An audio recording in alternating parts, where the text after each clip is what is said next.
السلام علیکم دوستوں، میرا نام ہے بدر العارفین اور آج کی اس ویڈیو میں آپ جانیں گے لیلۃ القدر سے ریلیٹڈ بہت ہی امپورٹنٹ انفارمیشن۔ دوستوں، یوں تو رمضان شریف کی ساری راتیں ہی بابرکت ہیں اور ہر رات رحمت الہی برستی ہے، مگر اس ماہ مقدس کے آخری عشرے کی تاک راتوں میں پوشیدہ لیلۃ القدر کی تو کیا ہی بات ہے۔ یہ رات انتہائی برکت والی رات ہے۔ لیلۃ القدر نام رکھنے کی آخر وجہ کیا ہے، چلیے یہ جانتے ہیں۔ اس مبارک رات کو لیلۃ القدر اس لیے کہتے ہیں کہ اس میں سال بھر کے احکام نافذ کیے جاتے ہیں اور فرشتوں کو سال بھر کے کاموں اور خدمات پر مامور کیا جاتا ہے، اور یہ بھی کہا گیا ہے کہ اس رات کی دیگر راتوں پر شرافت و قدر کے باعث اس کو لیلۃ القدر کہتے ہیں، اور یہ بھی منقول ہے کہ اس شب میں نیک اعمال مقبول ہوتے ہیں اور بارگاہ الہی میں ان کی قدر کی جاتی ہے،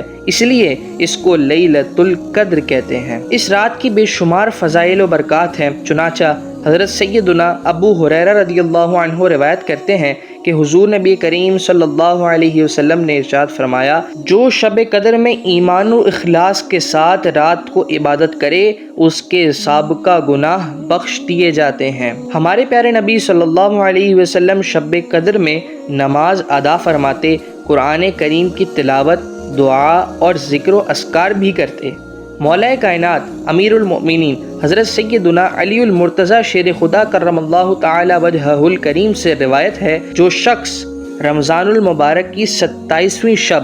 2 رکعت نماز اس طرح ادا کرے کہ اس کی ہر رکعت میں سورہ فاتحہ کے بعد سورہ قدر 1 بار اور سورہ اخلاص 100 بار پڑھے، اور جب نماز سے فارغ ہو جائے تو پھر 100 بار درود پاک پڑھے، تو اس شخص کو بے شمار اجر و ثواب حاصل ہوگا۔ حضرت سیدنا علامہ اسماعیل حقی رحمۃ اللہ تعالی علیہ نقل کرتے ہیں، جو شب قدر میں خلوص نیت سے نوافل پڑھے گا اس کے اگلے پچھلے گناہ معاف ہو جائیں گے۔ لہٰذا اس رات کو ہرگز غفلت میں نہیں گزارنا چاہیے، کیونکہ جو اس رات رحمت الہی سے محروم ہو گیا تو وہ بہت ہی بد نصیب ہے۔ چنانچہ ہمارے پیارے نبی صلی اللہ علیہ وسلم نے ارشاد فرمایا، تمہارے پاس ایک مہینہ آیا ہے جس میں ایک رات ایسی بھی ہے جو 1000 مہینوں سے افضل ہے۔ جو شخص اس رات سے محروم رہ گیا گویا تمام بھلائی سے محروم رہ گیا، اور اس کی بھلائی سے محروم نہیں رہتا مگر وہ شخص جو حقیقتاً محروم ہے۔ اسی طرح اس رات دعا بھی مانگیں کہ شب قدر میں ایک گھڑی ایسی بھی ہوتی ہے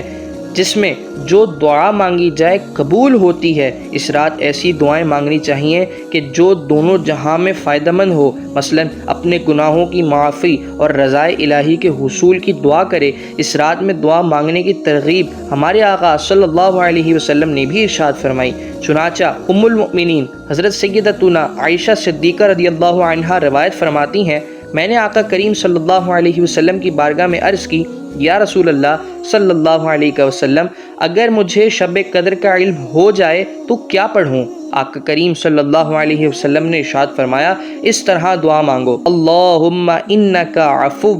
کریم تحب العفو فاعف عنی۔ دوستوں، جس طرح سے شب قدر رحمت نازل ہونے کا سبب ہے، اسی طرح لیلۃ القدر کا دن بھی عظمتوں اور برکتوں والا ہے، لہٰذا اس دن بھی خوب عبادت کرنی چاہیے۔ چنانچہ حضرت سیدنا امام شافعی رحمۃ اللہ علیہ فرماتے ہیں، میں یہ چاہتا ہوں کہ لوگ لیلۃ القدر کے دن میں بھی رات کی طرح دلچسپی سے عبادت کریں، لہٰذا ہمیں بھی چاہیے کہ ماہ رمضان المبارک اور اس کی مخصوص راتوں، بالخصوص رمضان المبارک کی 27ویں شب عبادت کرنے کے ساتھ ساتھ ساری زندگی اللہ کریم کی اطاعت و عبادت میں بسر کریں، تاکہ ہم بروز محشر اللہ کریم کی بارگاہ میں سرخرو ہو کر جہنم کے عذاب سے بچنے میں کامیاب ہو سکیں۔ لیلۃ القدر کی برکتوں سے اے اللہ پاک ہم سب کو مالا مال فرما اور زیادہ سے زیادہ اپنی عبادت کی توفیق مرحمت فرما، آمین۔